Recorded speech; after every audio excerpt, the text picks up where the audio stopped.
Kira Velenith stood alone in the processing station on Nexus 7, watching the holographic display flicker with red letters that spelled out her fate once again: application denied.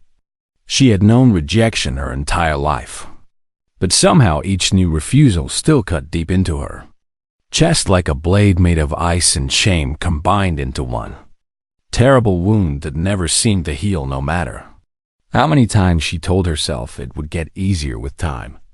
From the moment she was born on the Sithrani homeworld, Kira had been marked as different, and in her society, different meant wrong, broken, unworthy of love or acceptance or even basic kindness from others.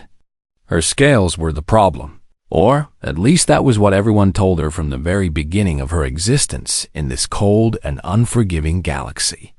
While other Sithrani children hatched with beautiful scales in shades of deep blue and vibrant green that shimmered like precious gems under the light of their twin suns, Kira emerged with scales that were pale and almost see-through, like thin sheets of clouded glass that let too much light pass through them.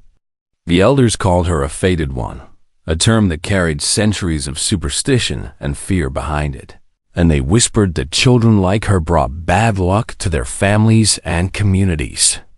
Her own mother could barely look at her without flinching, and her father left before Kira could even form her first words, unable to bear the shame of having produced such a defective offspring. She grew up on the edges of everything, always watching from the outside as other children played and laughed and formed friendships that would last their entire lives. No one wanted to sit next to her in learning centers, no one invited her to celebrations, and no one ever reached out a claw in friendship or comfort when she cried alone in the dark corners of her family dwelling. By the time she reached adulthood, Kira had learned to make herself small and quiet, to take up as little space as possible, to apologize for her very existence with every breath she took. She worked menial jobs that no one else wanted. Cleaning waste processors and scrubbing floors in buildings where important Sithrani conducted important business without ever noticing the pale ghost who worked among them.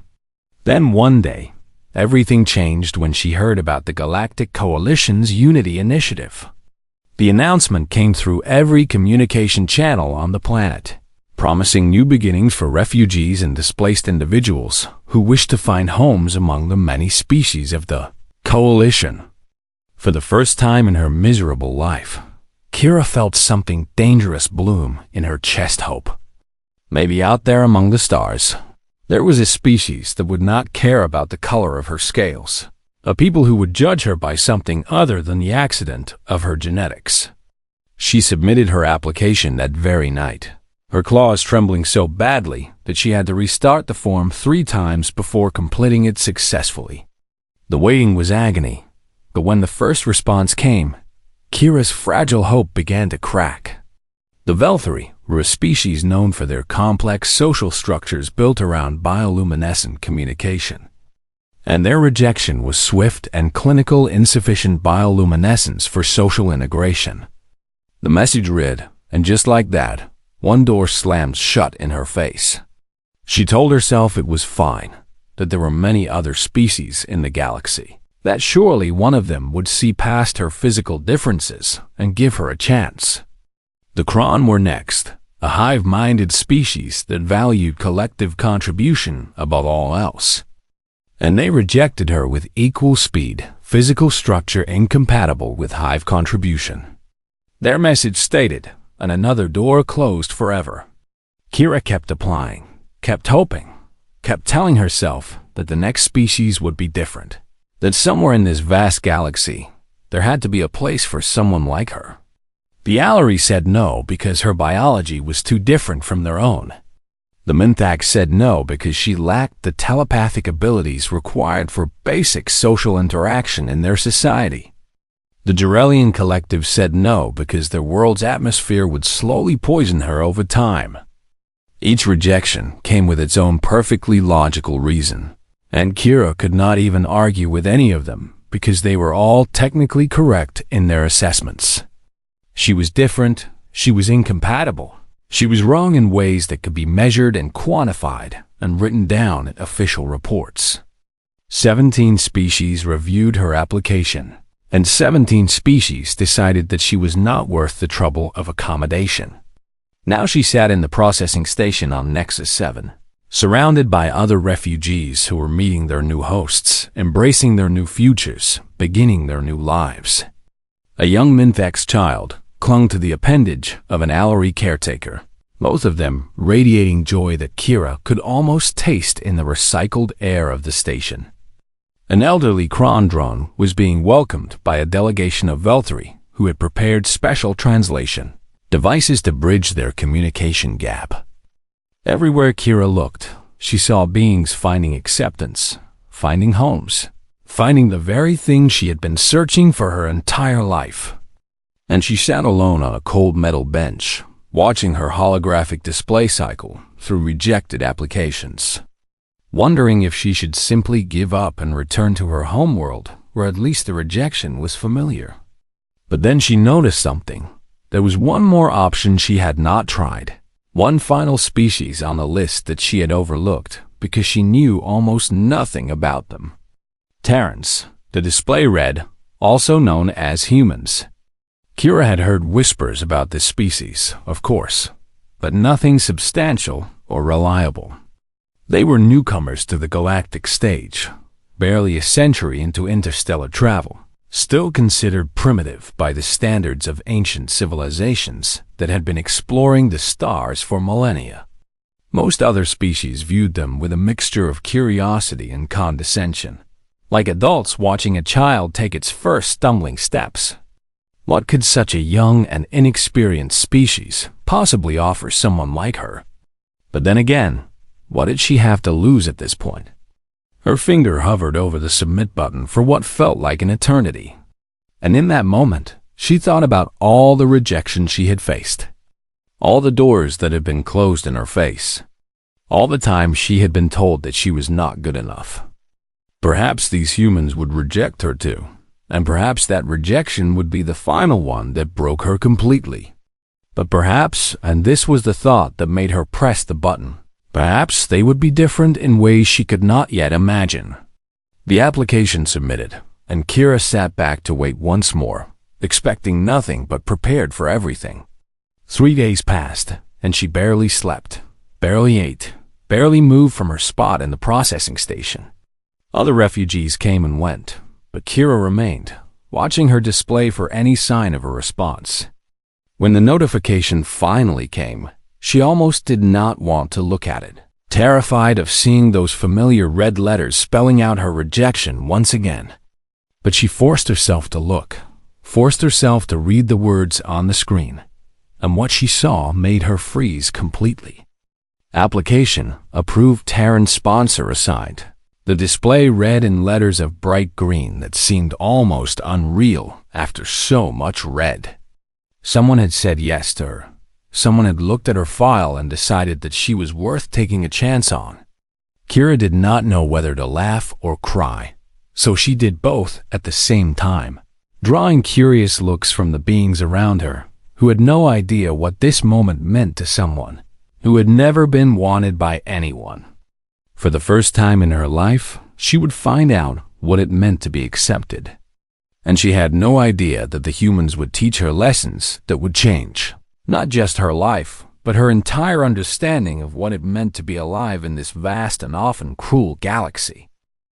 Kira waited in the designated meeting area of Nexus 7, her claws clicking nervously against the smooth surface of the bench as she watched every being that passed by with a mixture of hope and fear. She had spent hours researching humans after receiving her acceptance, trying to learn everything she could about the species that had agreed to take her in. The information she found was confusing and sometimes contradictory, painting a picture of a species that made little sense when compared to the orderly civilizations she was familiar with. Humans were short-lived creatures, lasting only about 80 to 100 standard years on average, which was barely a blink of an eye compared to most galactic species.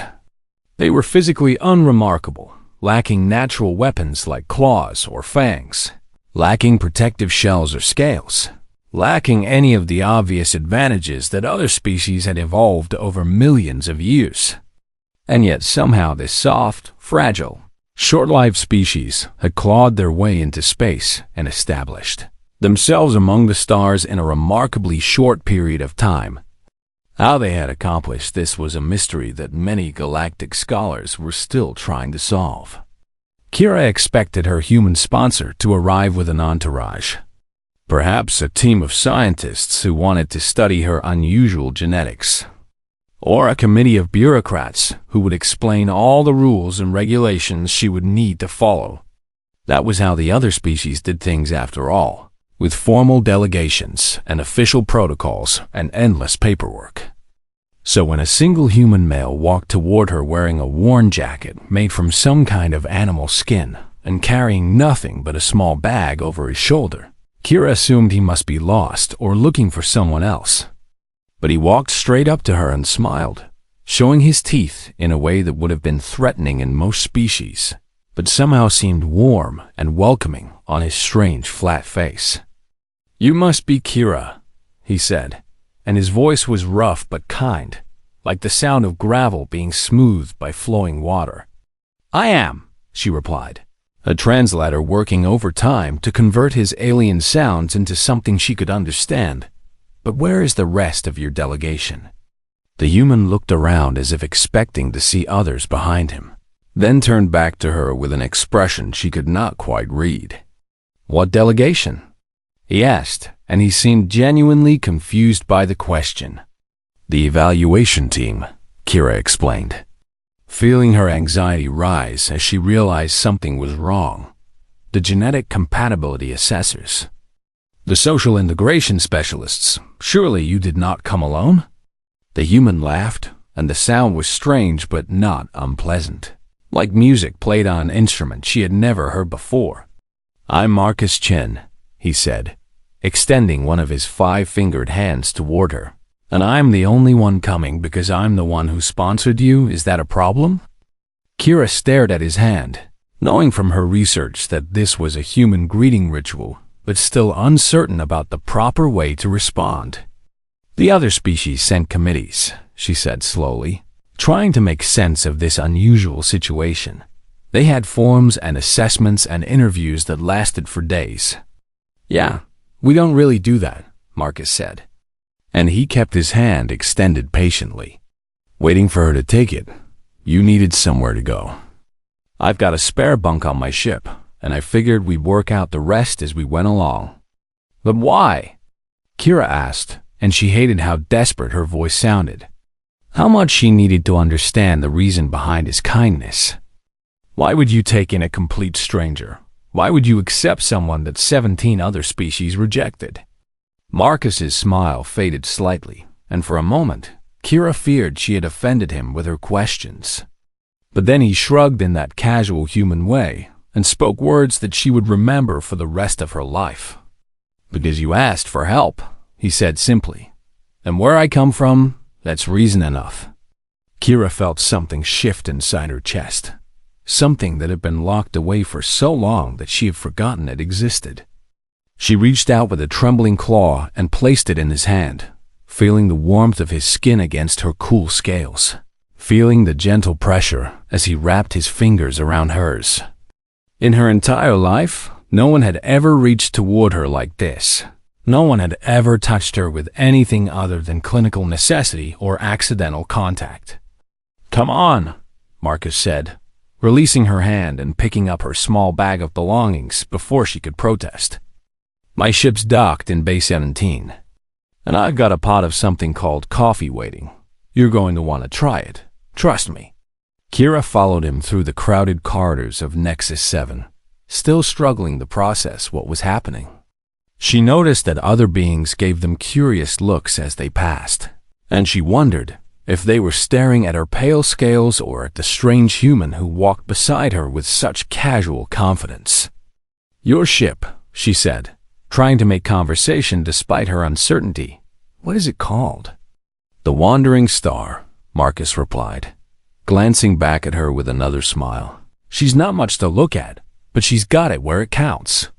"What does that mean?"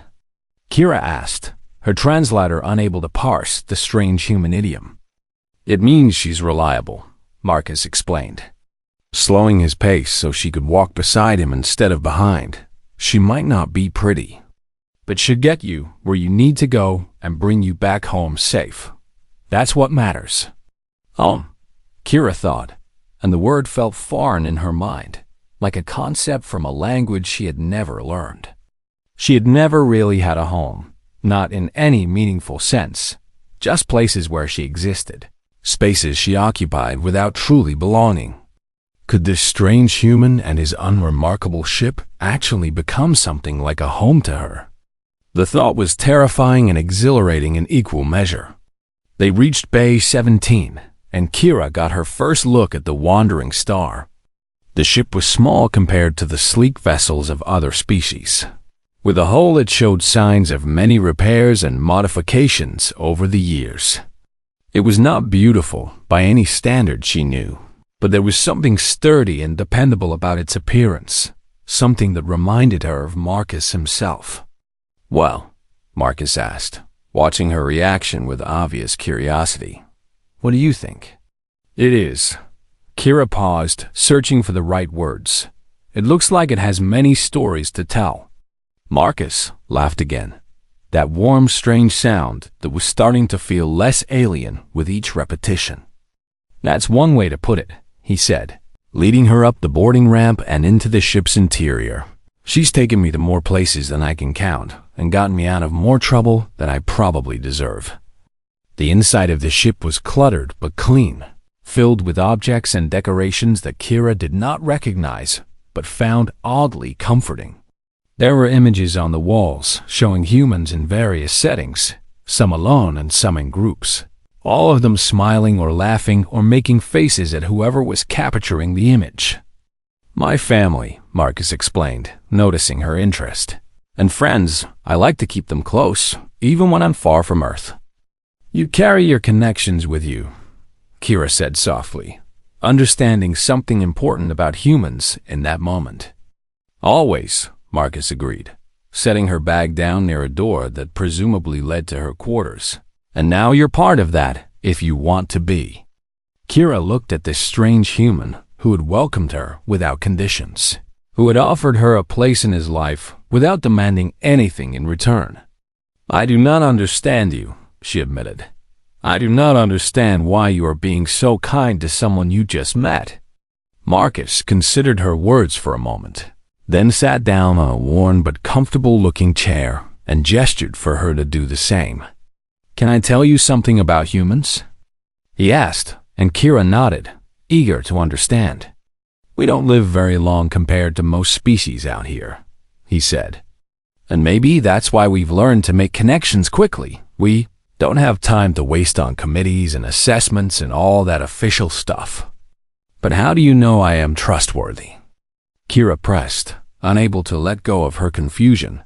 "How do you know I will not cause problems or be a burden?" Marcus leaned forward and looked directly into her eyes with an intensity that made her want to look away, but also held her completely still. "I don't know any of that," he said honestly. "But I know you were alone and scared and asking for help, and I know that everyone deserves a chance to prove themselves." He smiled again, softer this time, almost gentle. "So welcome aboard the Wandering Star. Kira, let's find out who you really are when someone finally gives you room to breathe." 6 months had passed since Kira first stepped aboard the Wandering Star, and in that time, everything she thought she knew about life and survival and what it meant to exist had been turned completely upside down. She had expected Marcus to assign her duties immediately, to give her a list of tasks she would need to complete in order to earn her place on his ship. That was how things worked in the galaxy. After all, you contributed or you were cast out. You proved your worth or you became worthless. But Marcus did something that confused her more than anything else he could have done. He asked her what she wanted to do. "What do you mean?" She had replied, genuinely unable to understand the question. "I mean, what interests you?" Marcus had said while preparing something he called breakfast. What would you like to learn or try or experience? What makes you happy? Happy. The word was strange on her tongue and even stranger in her mind. No one had ever asked what made her happy before, and she realized with a shock that she did not actually know the answer. Her entire life had been about survival and endurance, about making herself small enough to avoid notice and useful enough to avoid being discarded. Happiness had never been part of the equation. I do not know, she admitted, feeling ashamed of her ignorance. But Marcus did not seem disappointed or frustrated by her answer. That's okay, he said, sliding a plate of food toward her that smelled strange but somehow appetizing. We've got time to figure it out together. And so began the strangest and most wonderful period of Kira's life. Marcus started by introducing her to human food, which was a bizarre and sometimes overwhelming experience. Humans ate a staggering variety of things, combining flavors and textures in ways that seemed almost random, but somehow worked. Some foods made her feel sick, and Marcus simply noted them down and never served them again. Other foods became favorites, like something called chocolate that made her scales tingle in the most pleasant way. How do humans have so many different foods? She asked one day, marveling at a dish Marcus called curry. We come from a lot of different places, he explained. Different cultures, different climates, different traditions, and wherever we went, we learned to eat whatever we could find and make it taste good. But why not standardize? Kira asked, thinking of how the Sithrani had reduced their diet to a handful of nutritionally optimized options centuries ago. Would that not be more efficient? Marcus looked at her with an expression she had come to recognize as thoughtful amusement. Probably, he admitted, but efficiency isn't everything. Sometimes things are worth doing just because they bring joy, even if there's no practical reason for them. Joy for its own sake. The concept was revolutionary to Kira, who had been raised to believe that everything must serve a purpose or be discarded. As the weeks passed, Marcus introduced her to other aspects of human culture that challenged her understanding even further. He showed her music, which was sound organized into patterns that somehow made her feel emotions she could not name. He showed her stories, fictional accounts of events that never happened, and people who never existed, which served no practical purpose but somehow felt essential. He showed her games, activities designed purely for entertainment, that made them both laugh until their stomachs hurt. I do not understand, Kira said one evening as they sat in the cockpit watching stars drift past. Humans are so inefficient in so many ways. You waste time on things that do not contribute to survival. You spend resources on pleasures that serve no function. Is that a criticism? Marcus asked, not sounding offended. No, Kira said slowly, realizing something as she spoke. I think it is admiration. You have found ways to make life worth living instead of just living. Marcus smiled at her, and Kira felt warmth spread through her chest. Life's too short to just survive, he said. And I think maybe that's what humans figured out a long time ago. We're going to die eventually, so we might as well enjoy the journey. But the most confusing thing Marcus did was ask Kira how she was feeling. The first time he asked, she did not know how to respond. What do you mean? She said, checking her scales for signs of illness. I am functioning within normal parameters. Marcus shook his head gently. I'm not asking about your physical health, he explained. I'm asking about your emotional state. Are you happy, sad, worried, excited? How are you feeling inside? Kira stared at him for a long moment, processing his words.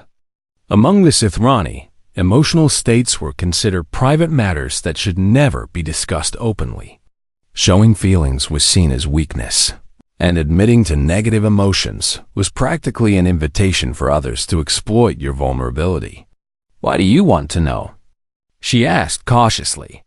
Because I care about you, Marcus said simply, and because sometimes it helps to talk about what's going on in your head. He cares about me. Kira thought, and the words echoed in her mind like a bell ringing in an empty chamber. Over the following months, she slowly learned to answer his questions about her feelings. And even more slowly, she learned to believe that he genuinely wanted to know. When she admitted to feeling afraid about the future, he did not mock her or use her fear against her. When she confessed to feeling angry about how she had been treated on her homeworld, he did not tell her to suppress it or move on. When she broke down crying one night after a nightmare about her childhood, he did not recoil or leave her alone. Instead, he sat with her, offering his presence without demands, waiting until she was ready to speak or simply being there if she was not. "Why do you do this?"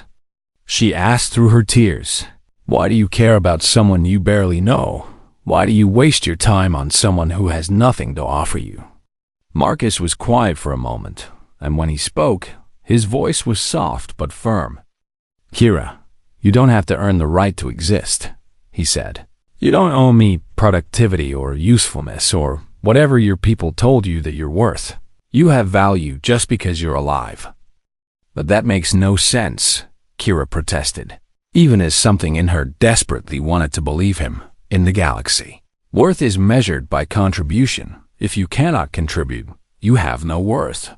"Maybe that's how the galaxy works," Marcus admitted. "But it's not how humans work, at least not the best of us." He leaned forward and looked at her with those strange human eyes that somehow conveyed more warmth than any bioluminescent display she had ever seen. "We learned a long time ago that kindness isn't transactional," he said. "You don't help people because they can pay you back. You help them because they need it, and because helping others is what makes us human." Kira felt something crack open inside her chest, a wall she had built over decades of rejection and isolation. "I have never known anyone like you," she whispered. "I have never known that beings like you could exist." "We're not perfect," Marcus said with a sad smile. "Humans can be cruel and selfish and terrible in ways you can't imagine, but we can also be kind and generous and loving. And I'd like to think the good outweighs the bad." "How do you choose which to be?" Kira asked.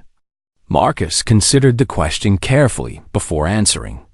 "Every day, we wake up and decide what kind of person we want to be," he said. "And every day, we get another chance to choose kindness over cruelty. Compassion over indifference? It's not always easy, but it's always possible." Kira nodded slowly, absorbing his words. "I think I would like to learn to be like you," she said quietly. "I think I would like to learn to choose kindness." Marcus reached out and placed his warm hand over her cool claws. "You already have, Kira," he said gently. "You just haven't realized it yet. But I see it, even if you don't." And for the first time in her life, Kira allowed herself to believe that maybe, just maybe, she was worth seeing after all. The trouble began on what should have been an ordinary day at Nexus 7, with the wandering star docked for routine repairs, and Kira helping Marcus negotiate prices for replacement parts. She had changed so much in the past 6 months that sometimes she barely recognized herself. Her confidence had grown, her voice had become stronger, and she had learned to meet the eyes of other beings without automatically looking away in shame. But the most surprising change was physical. Her scales had begun to shift in ways that should have been impossible. Faint patterns of gold now threaded through her pale coloring, appearing first as thin lines along her arms and gradually spreading across her body like delicate filigree. No Sithrani had ever exhibited such a mutation, and Kira had no explanation for why it was happening to her. "Maybe it's the diet," Marcus had joked when he first noticed the changes. "Or maybe you're just finally relaxing enough to show your true colors." Kira had laughed at the human idiom, understanding it now in a way she never could have before. But someone else had noticed the changes too, and they were not interested in jokes. The Sithrani delegation arrived without warning, their ship docking at Nexus 7 with a priority clearance that pushed aside all other traffic. Kira's blood ran cold when she saw them emerge, 3 scientists in their formal robes and 5 guards in ceremonial armor, all of them displaying the vibrant scales that marked them as pure and proper Sithrani. Leading them was a female she recognized from her childhood, a geneticist named Vara Selmoth, who had once examined Kira and declared her unworthy of genetic preservation. "There she is," Vara said, her voice carrying across the docking bay with cold authority. "Kira Veleneth, you are required to return with us immediately." Kira felt her new confidence crumble as old fears rushed back to consume her. She wanted to run, wanted to hide, wanted to make herself small and invisible the way she had done for so many years. But before she could move, Marcus stepped forward and placed himself between her and the delegation. "Can I help you?" he asked, his voice casual, but his posture alert. Vara looked at him with the dismissive contempt that Sithrani reserved for species they considered beneath their notice. "This does not concern you, human," she said. "We are here for the fated one. She belongs to us." "Her name is Kira," Marcus said firmly, "and she doesn't belong to anyone." The delegation seemed surprised by his resistance, as if they had expected the primitive human to simply step aside and let them take what they wanted. "You do not understand," Vara said, switching to a slightly more diplomatic tone. "This individual has exhibited unprecedented genetic changes. She is now a scientific asset of great value to the Sithrani people." "An asset?" Marcus repeated, and Kira could hear the anger building in his voice. "She's a person, not property." "She is Sithrani," one of the guards said, stepping forward threateningly. "Our laws apply to her. You have no authority here, human." "Your laws rejected her," Marcus shot back, not giving an inch despite being physically smaller than all of them. "You classified her as defective and threw her away. You don't get to change your mind now that she's valuable." Kira watched this confrontation with a mixture of terror and wonder. In all her years among the Sithrani, no one had ever stood up for her like this.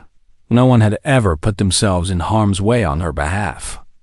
"Human," Var said, her patience clearly running thin, "I will give you one chance to step aside. If you do not, we will be forced to remove you. And I assure you, that will not be pleasant." Marcus turned to look at Kira, and in his eyes, she saw something that made her heart beat faster. He was not going to back down, even if it meant getting hurt. Even if it meant facing an entire Sithrani delegation alone, he was going to fight for her. "Kira," he said quietly, "whatever happens, I want you to know that you have every right to be here. You have every right to exist and be happy and live your life however you want." "Marcus, please," she whispered. "They will hurt you. Just let them take me." "It is not worth." "You are worth it," he interrupted, his voice fierce. "Don't ever let anyone tell you different." The guards began to move forward, and Kira felt her whole body trembling with fear. But then something unexpected happened. "Hey!" called a voice from behind them. "What's going on here?" Kira turned to see a human woman walking toward them, an older woman with gray hair and a face lined with age, wearing the uniform of a dock supervisor. "This is a Sithrani matter," Vara said dismissively. "It does not concern you." "It concerns me if there's trouble in my docking bay," the woman replied, stopping next to Marcus and crossing her arms. "And it looks like there might be trouble." "We are simply reclaiming Sithrani property," Vara insisted. "This being is required to return with us." "She's not property," the woman said. "She's a person, and from what I heard, you rejected her. Isn't that right?" More humans were gathering now. Kira realized dock workers and merchants and travelers, all of them drawn by the commotion and all of them slowly moving to form a loose barrier between her and the Sithrani delegation. "This is absurd," Vara hissed. "You humans have no stake in this. Why would you interfere in matters that do not concern you?" A young human male, barely more than a teenager, stepped forward with his fists clenched. "Because she's one of us now," he said, And his voice shook slightly but did not waver. "And we don't abandon our own." One of us, Kira thought, her mind struggling to process what she was witnessing. When had she become one of their own? How had this happened without her even noticing? She looked around at the faces of these humans, most of them strangers, beings she had never met and might never see again, and she saw something she had never seen directed at her before. They were angry on her behalf. They were willing to fight for someone they did not even know, simply because they believed it was the right thing to do. "You cannot be serious," Vara said, and for the first time, Kira heard uncertainty in her voice. "You would risk conflict with the Sithrani people over one defective individual?" "Watch your mouth," the gray-haired woman said coldly. "There's nothing defective about her. And yes, we would." The standoff continued for several tense minutes, with more humans arriving as word spread through the station. Some of them were armed, Kira noticed, though they kept their weapons holstered for now. The Sithrani guards looked increasingly uncomfortable, clearly unprepared for this level of resistance. Finally, Vara made a sound of frustration and held up her hand. "This is not over," she announced. "We will file a formal complaint with the Galactic Coalition. There will be consequences for this interference." "File whatever you want," Marcus said, "but Kira stays with us." The delegation retreated slowly, never turning their backs on the gathered humans, and Kira watched them go with a mixture of relief and disbelief. When they were finally out of sight, she felt her legs give way beneath her. Marcus caught her before she could fall, lowering her gently to the ground while the other humans gathered around in concern. "Are you okay?" the gray-haired woman asked, kneeling beside her. "Did they hurt you?" Kira shook her head, unable to speak through the tears that were suddenly streaming down her face. "Why?" she finally managed to ask, looking at all these strangers who had just risked their safety for her. "Why did you do this? You do not know me." The teenager who had spoken earlier shrugged as if the answer was obvious. "You needed help," he said. "That's enough." Marcus helped Kira to her feet and wrapped an arm around her shoulders in a gesture that she had learned was called a hug. "I told you," he said softly. "That's what we do. We look out for each other, even when it's hard, even when it costs us something." Kira looked at these humans, these short-lived, physically unremarkable beings who had stood against a powerful species simply because they believed she deserved to be protected. And she understood, finally and completely, why the galaxy had underestimated humanity for so long. Their strength was not in their bodies, or their technology, or their lifespan. Their strength was in their hearts, in their stubborn refusal to abandon those in need, in their belief that every being had worth regardless of utility or productivity.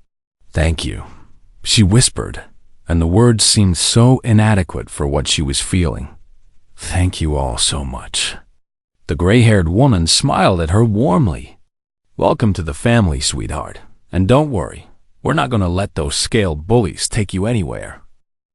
3 weeks after the confrontation at Nexus 7, the Galactic Coalition Tribunal delivered its verdict, and Kira sat in the Wandering Star's cockpit watching the announcement with Marcus by her side. In the matter of Sithrani genetic reclamation petition versus Terran refugee sponsorship agreement, the tribunal speaker announced. Their voice transmitted across thousands of frequencies to every corner of Coalition space. "This body has reached a decision." Kira felt her claws digging into the armrests of her chair as anxiety churned in her stomach. The past 3 weeks had been the longest of her life, filled with legal proceedings and testimony, and endless debates about rights and ownership and the nature of personhood. The Sithrani had argued that Kira was genetically their property, that her unique mutation made her too valuable to be left in human care. The humans had argued that Kira was a free being who had been rejected by her homeworld and had every right to choose where she wanted to live. Species from across the galaxy had weighed in on the case. some supporting the Sithrani position that species had inherent claims on their genetic material, others supporting the human position that individuals could not be owned. This tribunal finds in favor of the respondent, the speaker continued, and Kira felt her heart stop. The Sithrani genetic reclamation petition is hereby denied Kira. Velenith is recognized as a free individual with the right to determine her own place of residence. Marcus let out a whoop of joy and grabbed Kira in a crushing hug that would have been alarming if she had not learned to expect such displays of affection from humans. "You did it!" he shouted, spinning her around in a circle. "You're free!" But Kira felt strangely numb, unable to fully process what had just happened. Furthermore, the speaker continued, and both Kira and Marcus fell silent to listen. This tribunal establishes a new precedent regarding refugee rights. No species may reclaim an individual who was previously rejected or expelled, regardless of that individual's subsequent genetic, social, or economic value. This ruling was even more significant than Kira had realized. It meant that no one else would have to face what she had faced. No other rejected being would have to fear being reclaimed as property if they became valuable. "This is big," Marcus said, his voice awed. "This is really, really big, Kira. You just changed the law for the entire galaxy." "I did not do anything," Kira protested. "The humans at Nexus 7 stood up for me. The human lawyers argued my case. You sponsored me in the first place. I did nothing." Marcus shook his head firmly. "You survived," he said. "You kept going when 17 species told you that you weren't worth anything. That's not nothing. Kira, that's everything." Over the next few days, messages flooded in from across the galaxy. Some were from other rejected beings, thanking Kira for the precedent that would protect them. Some were from scholars and journalists wanting to interview her about her experience. Some were from human organizations offering her positions and opportunities that would have been unimaginable just a year ago. The coalition itself sent a formal offer of citizenship and suggested that Kira might make an excellent ambassador, helping to bridge the gap between species that did not understand each other. "You could go anywhere now," Marcus said one evening as they sat on the observation deck, watching ships come and go through the station's traffic lanes. "The whole galaxy just opened up for you." Kira nodded slowly, looking out at the stars that had once seemed so cold and unwelcoming. "I know," she replied, and she could feel Marcus watching her with curious concern. "So what do you want to do?" he asked, and she heard the careful neutrality in his voice, the deliberate effort not to influence her decision. Kira turned to face him, and she noticed for the first time that her reflection in the viewport showed something remarkable. The golden patterns on her scales had spread even further during the stress of the tribunal, covering nearly half her body, now in intricate designs that caught the light like embedded jewelry. She was beautiful, she realized, not despite her differences, but because of them. And she understood, finally, that she had always been beautiful, but no one on her homeworld had been capable of seeing it. "6 months ago," she said slowly, choosing her words with care, "I asked a human if he would be my savior. I was desperate and alone, and I thought I needed someone to rescue me from my life." Marcus remained silent, letting her speak. "But I understand now that I was asking the wrong question." Kira continued, "You did not save me, Marcus. You gave me something far more valuable than rescue." "What's that?" he asked softly. "A chance to save myself," she said. "A place where I could breathe and grow and discover who I really am. You did not rescue me like some helpless victim. You treated me like a person who was capable of becoming more." She reached out and took his hand, marveling at how natural the gesture felt after months of learning human ways. "My people would never have taught me what you taught me," she said. "They would never have shown me that kindness can exist without transaction, that worth is not measured in usefulness, that every being has value simply because they exist. So, what does that mean for your future?" Marcus asked, and she could see the hope and fear fighting for dominance in his eyes. It means I want to stay, Kira said, and saying the words out loud made them feel real in a way they had not before. Not as a refugee, not as a project or a cause or a political symbol. I want to stay as crew, as family, as someone who belongs here. The smile that spread across Marcus's face was the brightest she had ever seen, and she felt an answering warmth spread through her own chest. Are you sure? He asked, clearly trying to contain his joy. You could do anything, go anywhere. You could be an ambassador or a scientist or anything you want. I know, Kira said, and maybe someday I will want those things, but right now, what I want is to be right here, learning more about these strange, wonderful humans who showed me what compassion really means. Marcus squeezed her hand tightly. Then welcome home, Kira, he said, his voice rough with emotion. Welcome to the family. They sat together in comfortable silence for a while, watching the stars spin slowly past the viewport. You know, Marcus said eventually, you're going to have to learn to cook eventually. I can't do all the work around here forever. Kira laughed, and the sound surprised her with its freedom and joy. I will learn, she promised, and maybe I will teach you some Sithreni dishes as well. They are very efficient, if somewhat boring. Boring food? Marcus pretended to be horrified. We'll have to fix that. No member of my crew is going to eat boring food if I have anything to say about it. Kira smiled at him, feeling more at peace than she had ever felt in her entire life. She thought about all the beings across the galaxy who had rejected her, all the species that had looked at her file and decided she was not worth the trouble.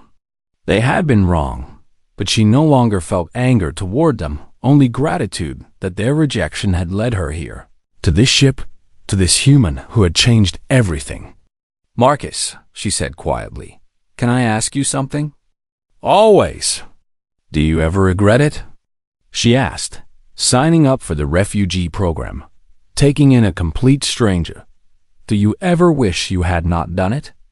Marcus looked at her with those warm human eyes that had taught her what acceptance really meant.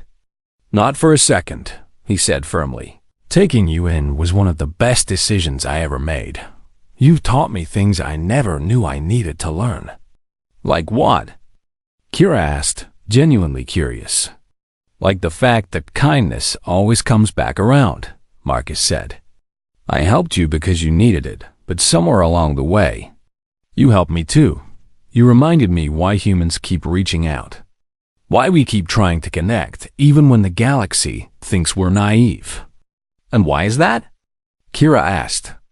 Marcus gestured at the stars outside the viewport. Because the universe is cold and dark and mostly empty, he said. And the only warmth that exists is the warmth we create for each other. So we keep creating it. Wherever we go, because that's what makes life worth living. Kira nodded, understanding him perfectly. Then I will create warmth too, she said. I will pass on what you have taught me, and maybe someday another rejected being will find hope, because a human showed me that hope was possible. Marcus smiled at her proudly. That's the spirit, he said. Now come on, let's go see what's for dinner. I think you've earned something special tonight. They walked together toward the galley, and Kira felt the golden patterns on her scales shimmer in the ship's lights. She was no longer a fated one, no longer defective, no longer unwanted. She was Kira Veleneth, crew member of the Wandering Star, friend and family to a human named Marcus Chan, and living proof that sometimes the universe surprises you with kindness when you least expected it. The stars burned cold and distant outside, indifferent to the small warmth of the ship passing through their domain. But inside the Wandering Star, there was laughter and friendship and love, and Kira knew that wherever she went, she would carry that warmth with her. That was what humans had taught her. That was what she would teach others. And that was why, when the galaxy finally learned to understand humanity, they would realize that the so-called primitive species had been wise all along, wise enough to know that kindness was the greatest strength of all.